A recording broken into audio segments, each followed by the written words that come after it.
It is the week before Christmas and I am cold. I don't know why it's so cold back here, but I'm bundling myself in a cuddly blankie over my sweater because it's cold back here. Anyway, thank you for joining me today on an episode of An Autumn Explores. Today I'm talking about this very adorable little book I just read. It's called A Place to Hang the Moon by Kate Albus. It is a bit lengthier than I thought it would be. It's about 8.5 hours long, and it's just a really fun read. I didn't expect to enjoy it as much as I did, but it was just a really fun, light read. The story follows three orphans named William, Anna, and Edmund during World War II.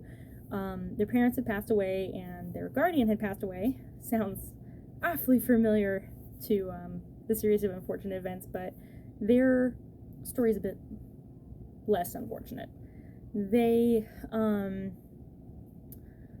during World War II, they find themselves in a predicament, and their guardian, ad litem, I guess, arranges for them to join one of the evacuation trains to the countryside with kind of this scheme that maybe while they're being fostered during this war and the evacuation of the children, maybe they can find their forever home and convince this new family to take them in permanently, since they don't have another home to go to.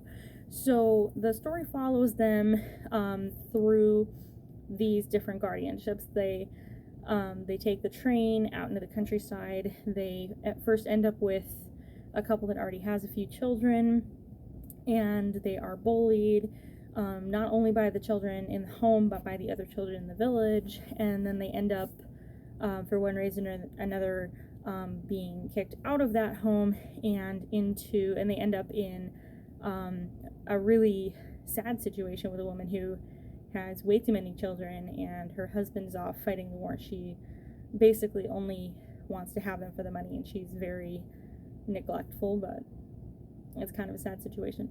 Eventually, I won't give it away, but eventually it does all work itself out quite nicely. So there are similarities, and I've talked about this in my series of unfortunate events post.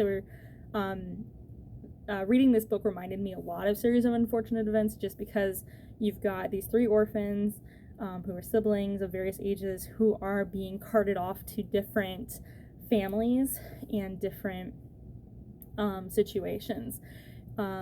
That's kind of where the similarities end. The children, of course, are not in an overly satired world like in the series of unfortunate events. They're in World War II era England in very realistic situations, but as with series of unfortunate events, they are being, we have scenes where they're being bullied, they get accused of things, and the adults won't really listen to them when they're like, we're being bullied by the children of our protector, of this family that took us in. They say, why would you even accuse them of such a thing? They wouldn't do something like that.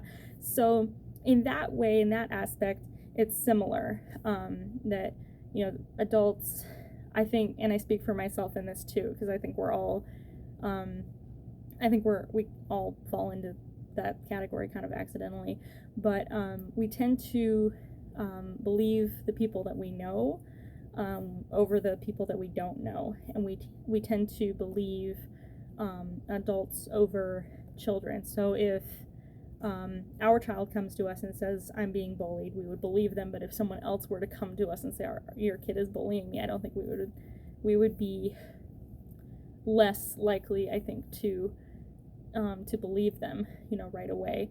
And so you do see that play out in this story, which is very sad, but I think very accurate to the situation. But it overall is just a very fun, lighthearted read. It's not as dark and gritty and stylized as the series of unfortunate events. It is very realistic.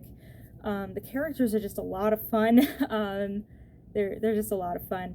Of course, and I may be overthinking that. I'm probably just way overthinking this. The names of the three children are William, Anna, and Edmund, which Edmund is, of course, the third Pevensey child from Lion, the Witch, and the Wardrobe, and William and Anna are the actor names of the actors who played Peter and Susan in the Lion, the Witch, and the Wardrobe movie.